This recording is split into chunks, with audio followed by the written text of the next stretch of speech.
करने के नाम का स्टेडियम भी नहीं अच्छा जिसमें कर लेता है, ऐसा कोई ठोके का भी चले जाए आने वाला भी। सागर बड़ा अच्छा भाग रहा था, 4 समथिंग टाइम आ रहा था इसका, बाइक वाला ठोक के चले गया 4:45 का, पैर खराब हो गया। जैसी फैसिलिटी हरियाणा में अगर वे हमारे यहाँ मिल जाए ना बालकों को, बालक इंटरनेशनल लेवल पे कम्पीट करेंगे। क्या करें जी, लट बजाओ इनका जाकर असेंबली में। ये हम लोग दिल्ली में जो सुनते हैं कि भारत की आबादी युवाओं से भरी पड़ी है, 25 साल से कम वाले आधे लोग हैं इस देश में, तो बेरोजगारी है, सब बेरोजगारी है, सब बेरोजगार है। ये दिल्ली में एमटीएस के फॉर्म लिख रहे थे मल्टीटास्किंग स्टाफ के, उसमें कोई धोबी, कोई नाई, कोई माली, कोई लेटरिन साफ करने वाला ये पोस्ट हो, कोई खाना बनाने वाला। दिल्ली एमटीएस में ग्रुप डी की पोस्ट निकली थी, उसमें मेरे हिसाब से शायद 7 या 7,500 वैकेंसी थी, और उस फार्म थे उसमें 700 नहीं 700 कुछ थी, 700 थी, और उसमें 11 जन 11.5 लाख फार्म थे, और 2,500 बालक उनमें ऐसे थे, मतलब नाम और डिग्री बिल्कुल उसमें बता रखी थी जिनके दौरे BSc MSc प्लस PhD की डिग्री थी। नौकरी से जितनी भी खबरें होती हैं आप लोग तो पहुंच जाती हैं आप जी। एक वही बात है जी, कहना कंटों की दौड़ बिटोड़े वाला काम है जी, हमें दिखे ही नौकरी और कहीं पे के नजर गिरे। तो ट्रैक कैसे रखते हैं? अब उतनी भर्तियां आती हैं नहीं जी, भर्ती हो तो ओवर एज भी हो जाए जी, बच्चे ओवर एज हो जाते हैं, जब तक आती हैं तब तक एज निकल जाता है, फिर दूसरे एज वाले आ जाते हैं। बस जैसे इलेक्शन है सर, देखो सोचने वाली बात है, अभी इलेक्शन आगे तो मतलब फटाफट भर्ती निकाल ले, 2.5 लाख रेलवे में निकाल दी, अगर इन्हें एक बार ना निकाल के थोड़ा थोड़ा हर साल, मतलब भाई 20,000 इस साल, 20 अगले साल, ऐसे अगर हर साल देते रहे मतलब, तो बालक हर साल जो है भर्ती होते रहे, कंपटीशन उतना ही कम रहे। ये मान लिया 5 साल तक कोई तैयारी कर रहा, भर्ती का डी 5 साल के बाद निकाल ली, तो जो सा 5 साल तक तैयारी कर रहा उसकी मान लिया एज निकल जाएगी, तब तक भर्ती आओगी, और जो से ने अभी 12वीं करी वो भी भरना सोचेगा, उसकी वो प्रिपरेशन नहीं हो पाती इतने दिन, इतने कम टाइम में। बराबर आता रहता 10,000 बराबर आवे, अल्टरनेटली आती रहे तो फायदा है, लेकिन ये एक बार के में अब तो इलेक्शन में दे रही है, इलेक्शन है खत्म हो गया, फिर बस जिसकी उम्र निकल गई वो क्या कर सके बताओ। ये अभी इतनी भर्ती सब इलेक्शन की वजह से सब भी, उसके पहले भर्ती नहीं आ रही थी, बहुत कम थी, जितनी आ रही बहुत कम थी पहले तो, मतलब साल भर में एक साल में एक आती थी। 2013 में आई थी या यूपी पुलिस की, और 2018 में आई, 5 साल का अंतर हो गया, देख लो अपना सोच लो। 2015 की मेरिट बेस की उसे खा गया। अरे 2015 की मेरिट बेस की अभी कुछ भर्ती थी यार। 2013 में तो बहुत सारे लोग भेजते हैं कि पुलिस में हमारी भर्ती नहीं हुई, 2013 की परीक्षा का भी कुछ मामला ही चलता रहता है, तो ये आप लोग लेकिन भर्ती आए या नहीं आए तैयारी करते रहते हैं बराबर, तैयारी बराबर चलेगी। और एज का क्या क्राइटेरिया रहता है, वो निकल गया तो फिर से 12th करेंगे। हाँ, फिर 12th करेंगे और क्या करेंगे? अच्छा, और फिर उसके बाद उसका एज अलग है 12th वाले का नहीं। अच्छा, इसी से मेरा एक जुड़ा सवाल है, तो आप लोग सोचते नहीं है कि इन सब जगहों में अगर अच्छा कॉलेज हुआ होता, अच्छे टीचर मिले होते, तो आप को कोचिंग करने की क्या जरूरत है? सब सोचते हैं, पर सोचने से क्या होता है? हाँ, सोचने से क्या होता है? अगर ये पढ़ाई का स्तर अगर यहाँ अच्छा होता तो फिर आप क्यों मारे फिरते? फिर तो अच्छी परीक्षाएं, ये परीक्षा भी देते और इसके ऊपर वाले भी परीक्षा देते हैं। बिल्कुल फैसिलिटी है सर, अगर फैसिलिटी मिले तो यहाँ के टीचर वगैरह की क्वालिटी अच्छी नहीं है जो सरकारी स्कूल में है, कॉलेज में है। तो हम कहने जाते बेकार है जी, नु बढ़िया है जी, पर वो क्वालिटी नहीं जो बाहर मिला दिल्ली में करने के बाद बच्चा ही टीचर बन गया जी। हाँ जी, स्कूल में यहाँ पे वो स्कूल में तो पड़ेगा जी।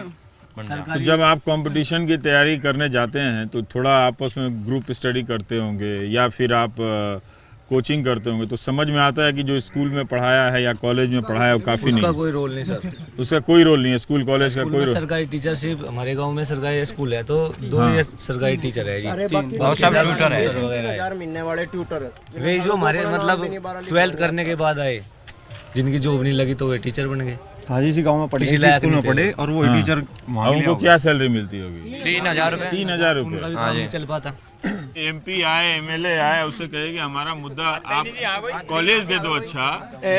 यहाँ से सुन लो जी ज्ञापन, मैं अखबार दिखाऊं आपको, चलो मेरी गैल साल भर के अखबार दे रहे, और अखबार में तो जो कटिंग निकल लोगो इतनी बन जाएगी।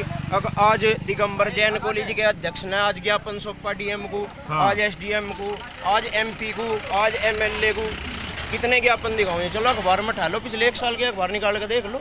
मतलब आप लोकतांत्रिक कार्य करते हैं, ज्ञापन देते हैं, दबाव बनाते हैं, तभी कुछ नहीं होता एजुकेशन को लेकर। और इसके बाद क्या करे जी, लट बजाओ इनका जाकर असेंबली में, जो अपने बस की है वही तो काम कर सके जी। पर मैं कहीं भी जाता हूँ, आपके एज के जितने भी लोगों को मिलता हूँ, हो सकता है कि आप हिंदू कॉलेज में पढ़े हैं तो आप इतनी सारी चीज़ें समझते हैं, पर मैंने नौजवानों को अपने इलाके के ख़राब कॉलेज की बात करते कभी नहीं देखी है। खराब तो खराब ही हो। हाँ? खराब तो मतलब बात एक तो करना पड़ता है कि भाई ये कॉलेज है, आप आए हैं, हमारी अपनी ज़िंदगी, अगर अच्छा एजुकेशन यहीं साइंस का टीचर मिलेगा, सारे लोग तो दिल्ली नहीं जा सकते हैं, सारे लोग कलकत्ता या मुंबई नहीं जा सकते हैं पढ़ने। मेरा तो यही सवाल है कि आप तो टेलीविज़न देखते भी होंगे ना, अखबार पढ़ते भी होंगे, तो मुझे बताइए कि उसमें आपको जो आप कह रहे हैं वो नज़र आता है उसमें मीडिया में? ऐसा कोई मीडिया आज लोग का दिनों नहीं पड़ा अकबा। हाँ मीडिया वहाँ से कॉलेज खुलवाने के लिए खड़ी, या मतलब अकबा हाँ यहाँ फुलाने कॉलेज में यहाँ मास्टर इनके लिए कभी आज लो मीडिया खड़ी। सब चुनाव के बारे में जिले के तो दिखाते भी ढंग में न्यूज भी नहीं आता बागपत जिला तो यहाँ तो कहना रेस करने के नाम का स्टेडियम भी नहीं अच्छा जिसमें कर लेता है, ऐसा कोई ठोक के भी चले जाओ आने वाला भी। ये बात तो सही आपने कही कि एक स्टेडियम तो होना चाहिए। हरियाणा में इतनी फैसिलिटी है, अगर जैसी फैसिलिटी हरियाणा में अगर वे हमारे यहाँ मिल जाए ना बालकों को, बालक इंटरनेशनल लेवल पे कम्पीट करेंगे। हमारे यहाँ इतना टैलेंट है बालकों। ये बात हमने मान लिया कि ये कम से कम यहाँ पे कोई मैदान जगह होनी चाहिए कि किसी तरह से। हर गांव में स्टेडियम है, स्टेडियम हर गांव में। यहाँ तो ग्राउंड ही नहीं जी, वहाँ आना पड़ा जी, कलेक्ट्रेट पे भगना। यहाँ पे यहाँ से कितनी दूर है? 10 किलोमीटर दूर अगर जाएंगे, इसीलिए आप लोग यहाँ पे भागते रहते हैं। खतरा है नहीं यहाँ तो बहुत खतरा है, अभी तो मेरे सामने बच गए आप लोग। बताता हूँ, यहाँ पे आर्मी के रेस थी अब से 2 साल पहले। हाँ ये लड़का था सागर, हाँ बड़ा अच्छा भाग रहा था, 4 डाउन 4 समथिंग टाइम आ रहा था इसका। बाइक वाला ठोक के चला गया 4 दिन पहले इसका पैर खराब हो गया था, एक्सीडेंट बहुत खेत में कूदना पड़ा जी। तो इसलिए 6 मतलब ये 5 बजे चल रहे हैं, थोड़ा देख के चलना पड़ा यहाँ पे। एक दिन तो भागते एक्सीडेंट बढ़ गया था जी यहाँ जी, वहाँ दोनों भाई थे। स्थिति आई है जी, बिल्कुल डाउन है जी। आपका एक एक्सीडेंट से आपका करियर बर्बाद हो गया। इस बात को, इस मुद्दे को आप रखियो। हम यहाँ इसी पे मुद्दे जो पे है रखने देहात हैं। में क्या बच्चे क्या कर रहे हैं क्या नहीं कर मैंने रहे। एक सवाल पूछा किसको वोट दोगे किसको नहीं दोगे, मैंने वो नहीं पूछा, मैं यही पूछने के लिए आया हूँ, वोट तो मेरे जी, हम है ना? चिंता ना करो जी। वो तो आप जहाँ दो वहाँ करो। देखो चौथी 5वीं बार 2 बार मैंने भी कहा, 2-3 बार इसने भी कह लिया कि अगर प्रेस जो है, अगर मीडिया इस चीज को उठाए तो सर सब चीज मिले, पॉसिबल है सब चीज, लेकिन मीडिया नहीं उठाती ना। मीडिया को अपनी TRP के चक्कर में, मान लिया शिक्षा का मुद्दा उठाया तो TRP नहीं मिलती, TRP मिला ही डाल को। मैं कह ला अगर को मासिक जाम मस्जिद टूट रही है, फुलाने हो रहे कहना बस। सपना के बारे में चल रहा है इसमें, हाँ सपना के बारे में चल रहा है टीवी पे बताइए, टीवी पे ये सपना चलना चाहिए क्या? नहीं, सपना जी लेगा। हाँ हाँ मुझे पता है, अभी कैंसिल हो गया। दिखाने वही आया हूँ। हमने 1.5 साल, मैं क्यों आया हूँ, मैं 1.5 साल तक यही करता रहा कि यूनिवर्सिटी में टीचर नहीं है, कॉलेज में टीचर नहीं है, तो मैंने देखा यही कि अब उतने सारे लड़के तो आप हमको नहीं अप्रोच कर सकते ना। तो मुझे यही फीलिंग आती थी कि लड़कों को ही कोई फर्क नहीं पड़ता है कि कॉलेज खराब है, पर वो बात नहीं है। आप सर बोल तो रहे आए बात, लेकिन कोई नहीं उठाता इस मुद्दे को ऊपर बड़े लेवल मैं उठा के आया हूँ, तब मैं बोल रहा हूँ। मैं तो 1 साल उठाया हूँ नौकरी और यूनिवर्सिटी की, पर ये सारा इम्प्रेशन, यही चर्चा चलती है कि आप लोगों को जो इन मुद्दे हैं पढ़ाई से नहीं है, जो व्हाट्सएप में ठेला जा रहा है उसी में आप लोग ठेला रहे हो, मतलब उसी में आप बहते चले जा रहे हो। नहीं ऐसा तो कुछ नहीं है। हाँ? नहीं मतलब आपका कहने का मतलब ये है कि हमें जो है व्हाट्सएप मैनिपुलेट है, मतलब हाँ मैं यही मतलब है कि उसमें सारे तरह से हर तरह की चीजें हैं, वो बहकाया जा रहा है, उसमें फर्जी चीजें आती इतना बावड़ा हैं। कोई नहीं है जी, चक्कर में कोई नहीं पड़ता, इतने बावड़े कोई नहीं है यहाँ का भी, जो मतलब देख लो जो व्हाट्सएप आ जाए जी। फोन भी छोटी है जी, बड़ा फोन भी नहीं रखते। बड़ा फोन नहीं है आप लोग? फोन दिखा निकाल। ये आपके पास ये फोन है, आपके पास ये है, स्मार्टफोन नहीं है आप लोगों के पास? जी 900 रुपए के 3 आए यही एक सर्वे कर लेते हैं, कितने लोगों के पास स्मार्टफोन है? हाँ? ये है जी, देखो स्मार्ट ये है, हाँ? आप कौन कौन फोन लेके आए? नो बताओ इसमें ये भी पता चल गया कि मतलब सबके पास नहीं है स्मार्टफोन। सब फूटे हो रहा है जी। किसी में क्वाड कोर प्रोसेसर है, इसमें 100 कोर प्रोसेसर है। लेने की हमारी इतनी हैसियत नहीं है घर के नुका भाई, हमने 10-15 हज़ार का है। हाँ, जब नौकरी लगे जब भी ले सकते हैं हम। तो वो छोटा वो पुराना वाला फोन, आप लोग यही कह रहे हैं कि वो व्हाट्सएप से आप लोग को उतना कोई जो बुद्धू बनाने का प्रोसेस है वो नहीं है? नहीं इतना ध्यान नहीं। व्हाट्सएप का यूज बहुत कम करा है जी। बहुत कम करते हैं आप लोग। हाँ जी, फेसबुक पर ज्यादा रहा है ऑनलाइन मैं तो अकाउंट ही काट रखा फेसबुक पे तो बना। पहचान तो बनानी पड़ेगा। वो तैयारी नहीं हो पाती है, सब केवल फोटो देखते रहो एक दूसरे का। टाइम वेस्ट हो जी इन बताओ जी, मिलता कुछ नहीं, बस टाइम ही वेस्ट है। मिलता कुछ नहीं तो जमाओ। और बता के मिले फेसबुक पे व्हाट्सएप चलावे तो चलिए, हम चुनाव है, हम यही चाहेंगे कि आप लोग थोड़ा एजुकेशन पे बात कीजिए। हम सोचते हैं कि नौजवान लोग केवल व्हाट्सएप ही कर रहे हैं, लेकिन यहाँ तो लोगों ने व्हाट्सएप को रिजेक्ट कर रखा है। नहीं सर, ये ज्यादातर चलती है। हाँ, ये ऑनलाइन तैयारी है सर, उसमें तभी नंबर पड़ता तो है। इसमें मेरे पसंदीदा प्रश्न है ना, हाँ, ये इसमें आप कुछ भी कर सकते हो, मतलब ये। कोई सी भी उस पे जा सकते हो जिस चीज अच्छा। का पेपर दे रहे हो। अगर आपको कोई सी भी चीज का पेपर देना है तो यहाँ जाइए टेस्ट में, ये सभी टेस्ट हैं यहाँ पे। अच्छा, आप सभी टेस्ट कर सकते हो। ओ, रोज का रोज आपका रिजल्ट पता चलता रहता है? ऑनलाइन चलता है सर ये। हाँ।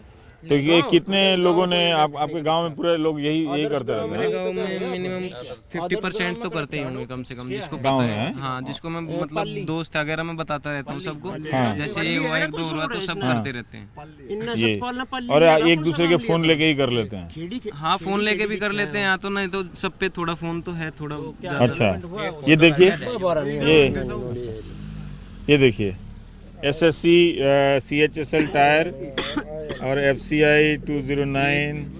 ये जो FCI के अभी वैकेंट फार्म निकले हैं ना, हाँ। उसके भी टेस्ट देते हैं। इसके 20 टेस्ट हो गए हैं, SSC के 33 टेस्ट। हाँ? हाँ जी, सबके टेस्ट देते और हैं। SSC GD का कांस्टेबल के कांस्टेबल का भी है 42 टेस्ट दे हाँ जी, जो हिंदी के जूनियर उसके हुए हैं ट्रांसलेटर के, सबके हाँ। टेस्ट देते हैं सर।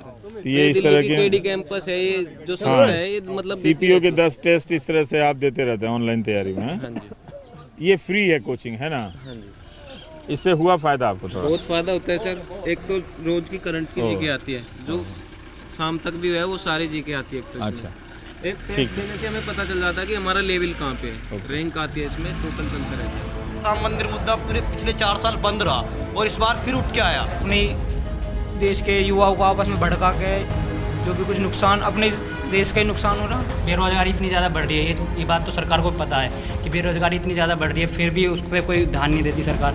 मोमडन एक तरफ कर दिए, हिंदू एक तरफ कर दिए। 5-5 साल तैयारी करते हैं, फिर कोई वैकेंसी नहीं निकलती, 5 साल बाद 2 महीने में वैकेंसी निकलती है, फिर उसको लटका देते हैं बार बार। ये हर कोई एक सा हो चुका है, कांग्रेस, रालोद, बीजेपी, सपा, सब एक से, सब एक दूसरे पे कटाक्ष कर रहे हैं। जनता की कौन सोच रहा है? अक्सर आप पढ़ते होंगे कि हिंदुस्तान की जो आबादी है, जो 25 साल तक की आबादी है, वो 50% है, और जो 35% तक के लोग हैं वो 65% हैं। पर इस डेटा को नेताओं ने रट कर हमारे दिमाग में घिसा दिया है। अब वो कहाँ गुम हो गया हमें पता नहीं है। न्यूज़ टेलीविज़न पर नौजवानों को लेकर चुनाव के दौरान जो बहस होती है, उनमें पब्लिक स्कूल के और अच्छे स्कूलों के नौजवान नज़र आते हैं, अंग्रेज़ी में गिटपिटाते हुए नज़र आते हैं, और वो कुछ एक नए इंडिया की बात करते हैं। वैसे उन स्कूलों के छात्र होते हैं, कॉलेज के छात्र होते हैं ज़्यादातर, जो अच्छे ही होते हैं मिला जुला कर, और अपने महानगर के प्रतिष्ठित कॉलेज होते हैं। पर अक्सर जो गांव देहात कस्बों के छात्र हैं, जिन्हें कभी अच्छे कॉलेज नहीं मिले, अच्छा स्कूल नहीं मिला, उन छात्रों के बीच न्यूज़ टेलीविज़न के लोग नहीं जाते हैं। वो इसलिए नहीं जाते कि ये जो नौजवान आप स्क्रीन पर देख रहे हैं, इनको नौजवान ही नहीं माना जाता है। नौजवान उनको माना जाता है जो महानगरों के बड़े कॉलेज के छात्र होते हैं, जिनका कोई ड्रीम होता है। तो ये लोग अपने छोटे साधारण सपनों के लिए यहाँ अपनी कोचिंग में आए हैं। रोज़गार पर बात होनी चाहिए थी चुनाव में, लेकिन उसको छोड़कर बाकी सारी चीज़ों पर बातचीत हो रही है। ये हर चुनाव में हुआ, कोई बदला नहीं जा सकता, लेकिन फिर भी हम कोशिश करेंगे कि बागपत ज़िले के खेकड़ा तहसील में जो चाणक्य कोचिंग सेंटर है वहाँ हम आए हैं बात करने के लिए आप नौजवानों से कि आप लोग रोज़गार के बारे में क्या सोचते हैं और आपकी ज़िंदगी रोज़गार के सवालों को लेकर ज़्यादा गुजरती है या फिर वो जो व्हाट्सएप में आता है उसको लेकर गुजरती है या फिर जो न्यूज़ चैनल के ज़रिए दिखाया जाता है जो मुद्दे तय किए जाते हैं वो मुद्दे आपको ज़्यादा बड़े लगते हैं या आपके अपने सवाल ज़्यादा बड़े लगते हैं। इस बीच यहाँ ये अच्छा लगा कि व्हाट्सएप का एक बड़ा अच्छा इस्तेमाल है यहाँ पे कि सभी विद्यार्थी अपने बैच की जानकारी के लिए व्हाट्सएप ग्रुप से जुड़े और प्रत्येक दिन की क्लास की जानकारी दी जाएगी तो नॉर्मल बात है और सरकारी नौकरी से संबंधित जानकारी दी जाएगी, इसलिए अपना मोबाइल नंबर काउंटर पर नोट कराएं। अब नेता लोगों को पता चल जाए कि हाँ इतना नंबर है तो इस पर आके फिर पॉलिटिकल पार्टी का भी आने लगेगा धीरे धीरे सुबह से शाम तक। अब आप बताइए कि अब ज़रा से खुरच के बात करने से तो अपनी अपनी नौकरी पर सब आ गए है ना, तो मैं ये जानना चाहता हूँ कि क्या आप लोगों के लिए सचमुच ये प्रायोरिटी का मुद्दा है रोजगार का? हाँ जी बिल्कुल बिल्कुल। ये इस तरीके के बेकार के मुद्दे, राम मंदिर का फलाने ऐसे ऐसे मुद्दे लाए जनता को जातिवाद में इस तरीके से बहकाने का मुद्दे ये है रोजगार दिया जाए यहाँ के युवाओं को। तो आप लोगों ने तो अब कई चुनाव देख लिया, भले आपके लिए पहला दूसरा चुनाव होगा, तो क्यों बहक जाते हैं? ये जी चुनाव के बिल्कुल एट ए टाइम पे लाया गया राम मंदिर अब की बार ये कर देंगे वो कर देंगे ऐसा कुछ, और हमारी जनता जो अपने बेवकूफ़ बन जाए इनके बहकाए में आ जा।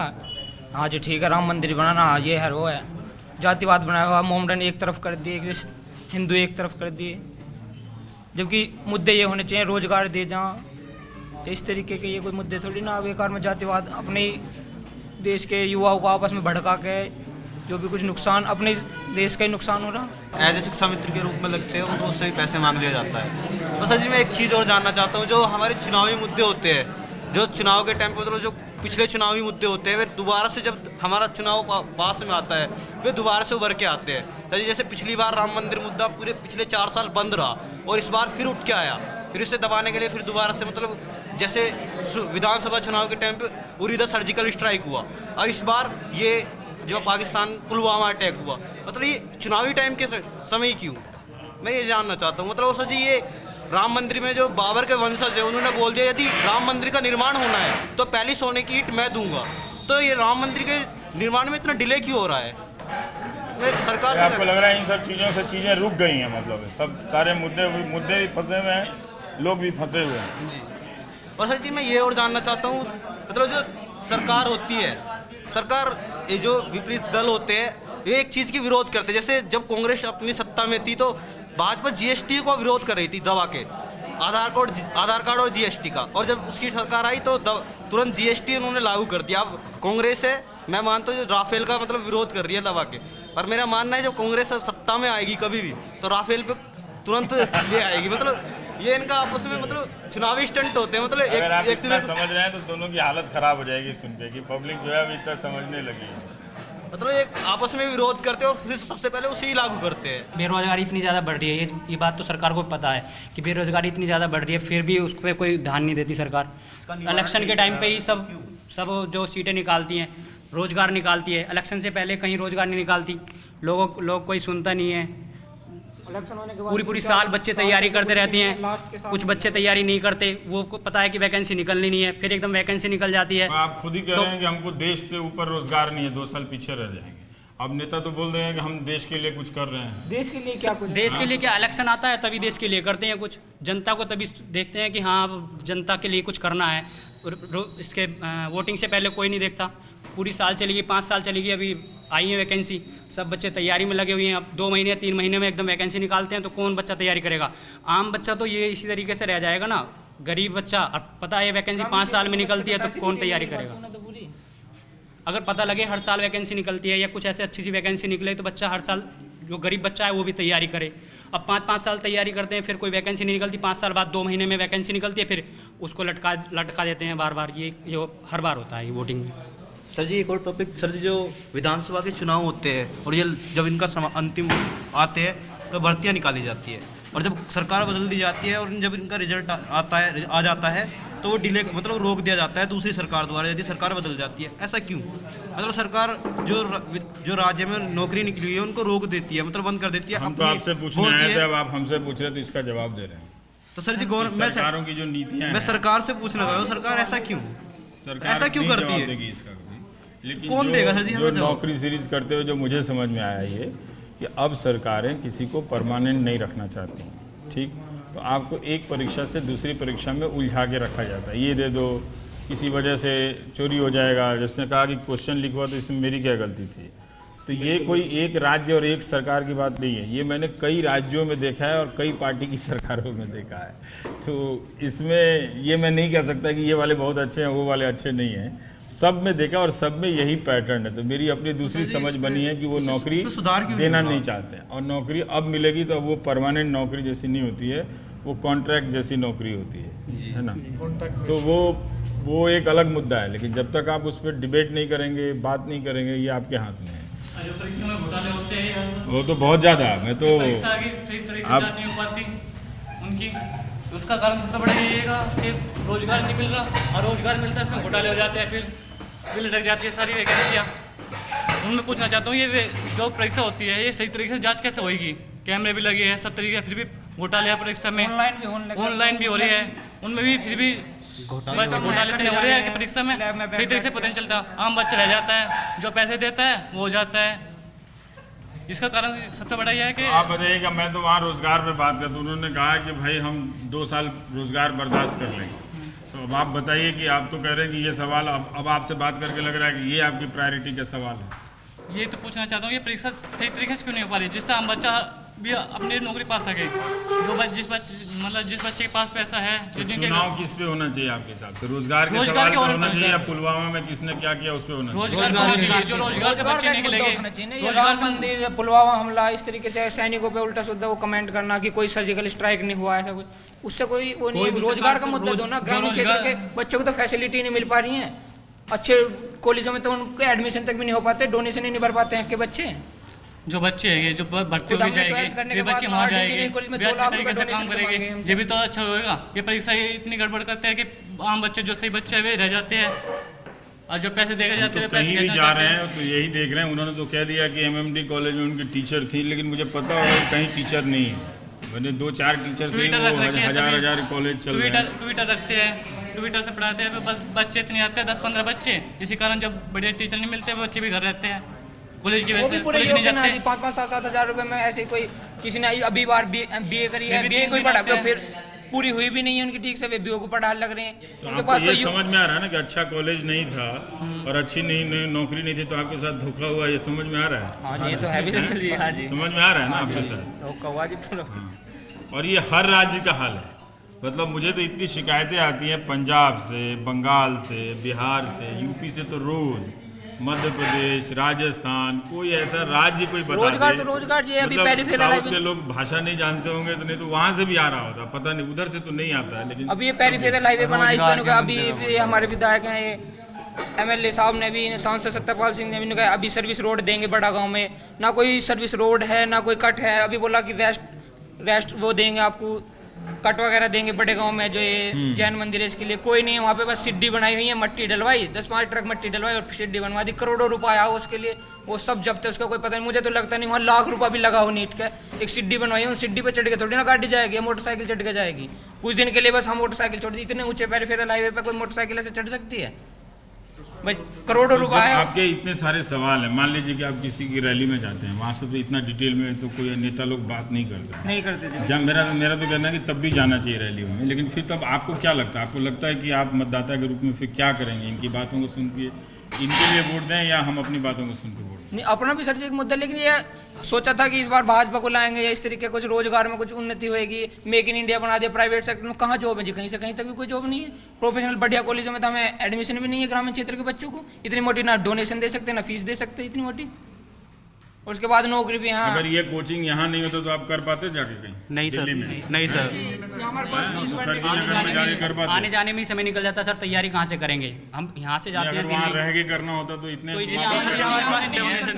गाँव में कहाँ पे हमारी हम वहाँ 6,000 रुपये का रूम ले, फिर उस पर खाना खर्चा ले, 8,000 रुपये सारी मिलती है फादर को, तो 8,000 रुपये में 6,000 तो रूम का दे देगा, 2,000 में क्या करेगा? कोचिंग देगा या पढ़ेगा? और भी छोटे बड़े भाई भी, और छोटे भाई है, घर का भी खर्चा है। तो एक तर्क और है कि जब आप लोगों की बात होती है तो लोग कहते हैं कि ये सबको ही सरकार सबको नौकरी नहीं दे सकती है, ठीक है, और आप काबिल भी नहीं हैं, इसलिए आपको रोजगार नहीं मिल रहा है। इस पे आप लोग का क्या कहना है? काबिल तो इसलिए नहीं है सर, क्योंकि यहाँ पे शिक्षा का माध्यम नहीं है। एक बच्चा क्या कर सकता है, मेहनत कर सकता है। जब उसे अच्छी गाइडेंस मिलेगी तो तभी तो मेहनत करेगा वो। गाइडेंस दिमाग तो सबके पास होता है, लेकिन अच्छी गाइडेंस का जरूरी है, और अच्छी गाइडेंस तब मिलेगी जब शिक्षा अच्छी होगी कहीं पे।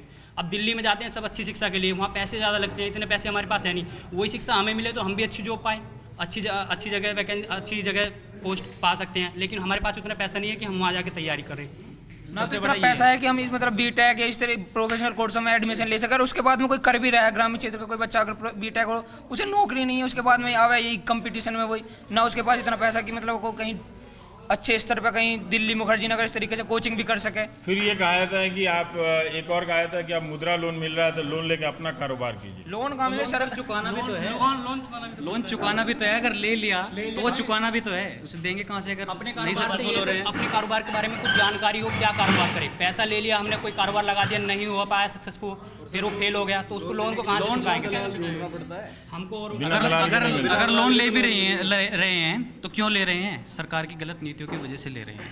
क्यों ले रहे हैं? क्योंकि वो हमें मिलना था वो नहीं मिल रहा है, वो किसी और को मिल रहा है, हमें नहीं मिल रहा है, इसलिए लोन लेना पड़ रहा है।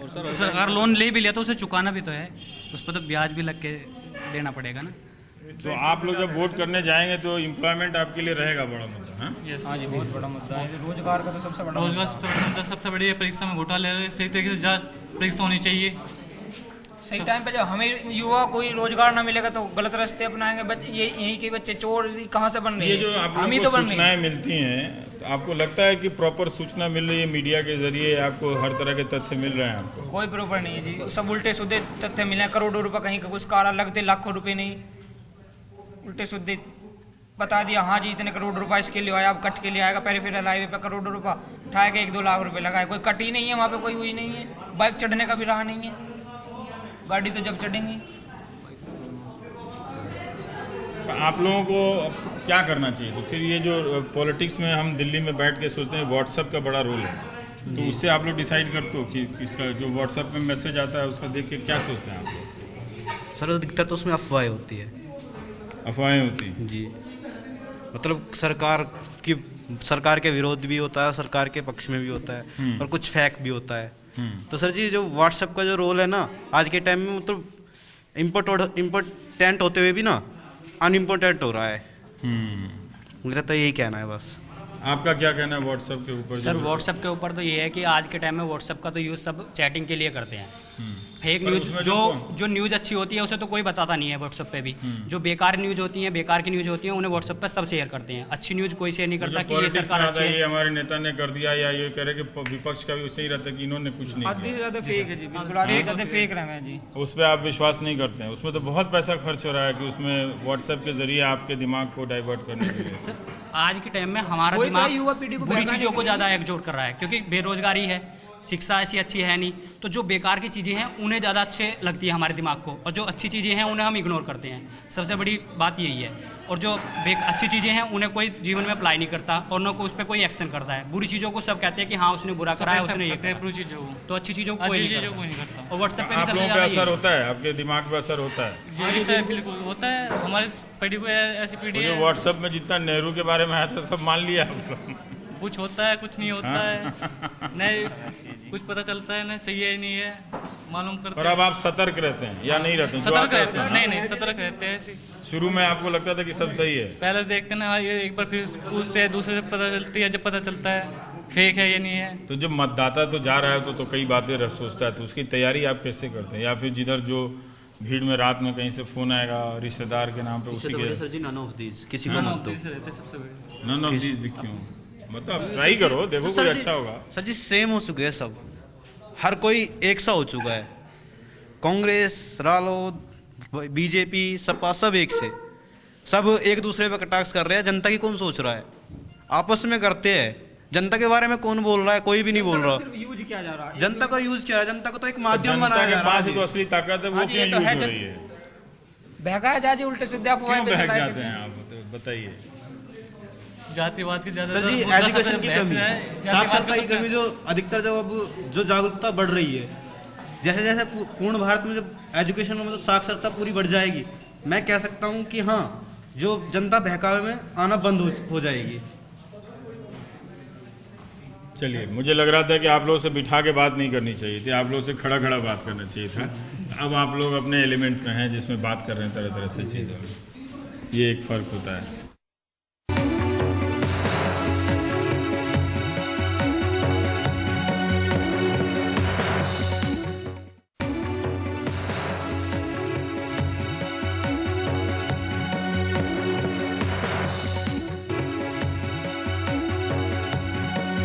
भारत की राजनीति में देश एक नई श्रेणी बन गया है, बल्कि कहिए कि राजनीति का अब नया नाम देश है। आप अक्सर इस नए देश के बारे में राजनीतिक मंचों और टीवी की बहसों में सुनते होंगे।